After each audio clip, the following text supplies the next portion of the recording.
Let us look at the four main types of organic reactions.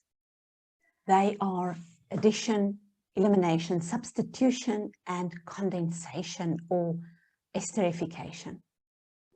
You should know what each of these reactions entail basically, and then you should be able to do these reactions given different reactants. And you must tell what the products and the outcomes would be. So for an addition reaction, basically that is where something is added onto an existing chain. And so we say it is a reaction wherein a molecule is added onto an unsaturated compound to form a single saturated product. So these molecules could either be hydrogen, water, HX, which is a haloalkane. X stands, it is the general form of a halogen, and X2, which could be any halogen diatomic molecule in group 7 of the periodic table.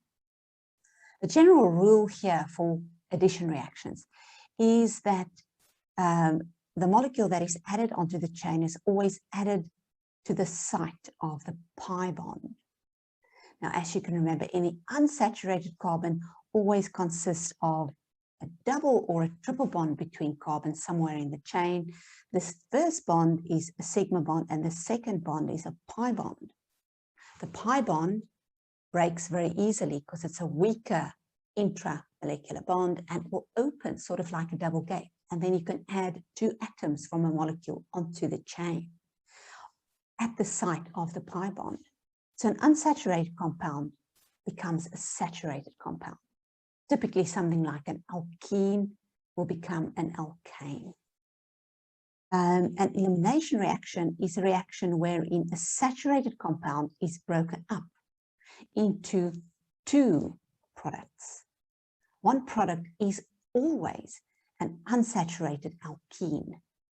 And so we say it's the opposite process to addition, where here now you have a saturated compound becoming an unsaturated compound. Something typically like an alkane will become an alkene. In substitution reactions, something is substituted for something else. We can also call these single replacement or single displacement reactions. So it's a reaction wherein one functional group is replaced by another functional group in a chemical compound.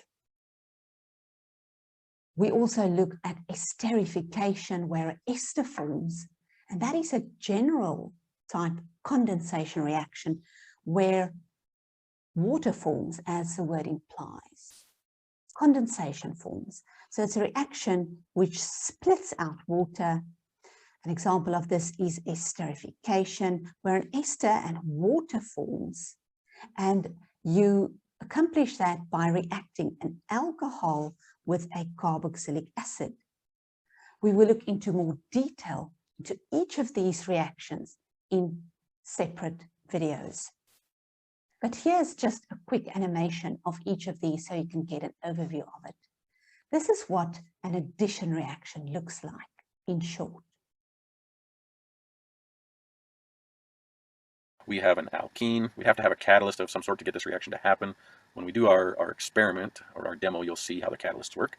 Anyway, addition means we just add hydrogen to the site of the double bond. So the alkene becomes an alkane. But1ene plus hydrogen makes butane. Okay. Sometimes we'll have excess hydrogen. There's such a plentiful supply that you can go through the reaction twice, if you will. So the first double bond or the triple bond snaps, and then the double bond snaps, because we had lots and lots of hydrogen available to saturate this molecule. We can halogenate the molecule in the same process. It's still addition, and now this is a halogenated hydrocarbon. This is an animation of an elimination reaction. So we've got a basic solution. We add heat to it. Now watch what happens. 2 atoms are removed. Now when those 2 atoms are removed, something's got to happen here. Yes, you guessed it. A double bond must form. Perfect. Okay, it can look like this as well. We can remove an H and an OH. But the same principle applies. We form a double bond in our original molecule. It can look like this, in that our double bond could form here. But this is random. We can't precisely aim our technology to make this happen exactly how we want. And so it could happen here. The double bond could form here rather than here, meaning that these two atoms were removed.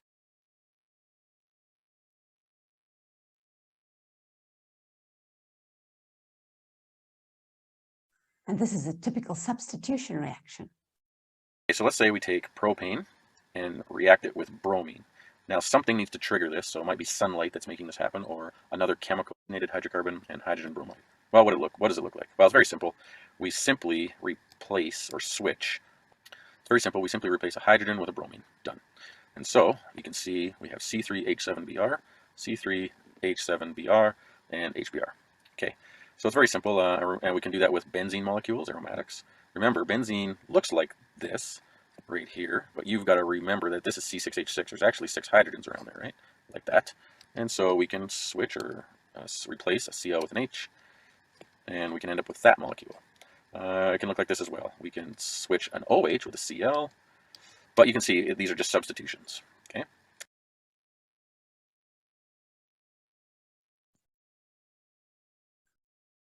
And lastly, this is what a condensation, typically esterification reaction, looks like. Next one, condensation. I've got 2 molecules. So this is like esterification. The H and the OH come off of these 2 molecules, not just one, but both. And then those 2 molecules go and form a new molecule called an ester. This is your ester, and an ester forms from a carboxylic acid reacting with an alcohol, and water splits out what we say.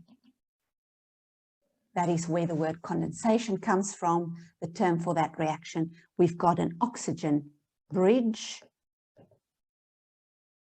between the 2 parts of that alcohol and carboxylic acid that basically brought it together. So this part came from the carboxylic acid, and this part came from the alcohol.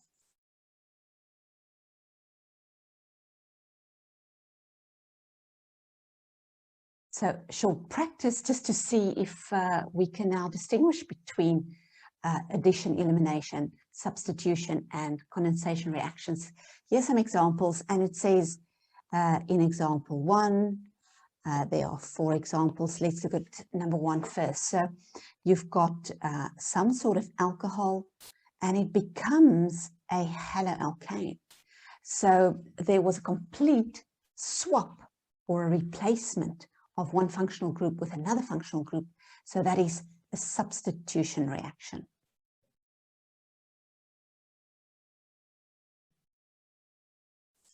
In number 2, you go from an alkene,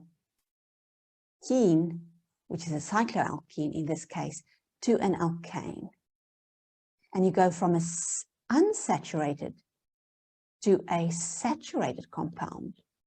Now, typically, that would be an example of an addition reaction, as we've seen, because something has been added onto the chain. Now, clearly here it looks like hydrogen has been added onto the chain. So I call that specific type of addition reaction hydrogenation.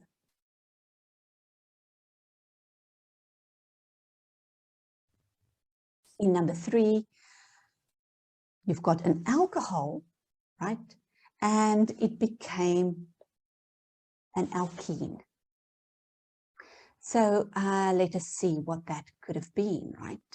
So this is basically opposite of an addition reaction. So we know that is elimination.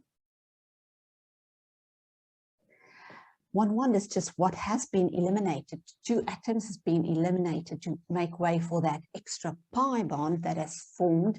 And it looks like the OH went and a hydrogen here. So the H and the OH come together and it splits out water. So it gives out water there. And so we can call this dehydration. The specific type of elimination reaction here is dehydration. We'll go into further detail with this in a later video. So in number 4, you have an alcohol.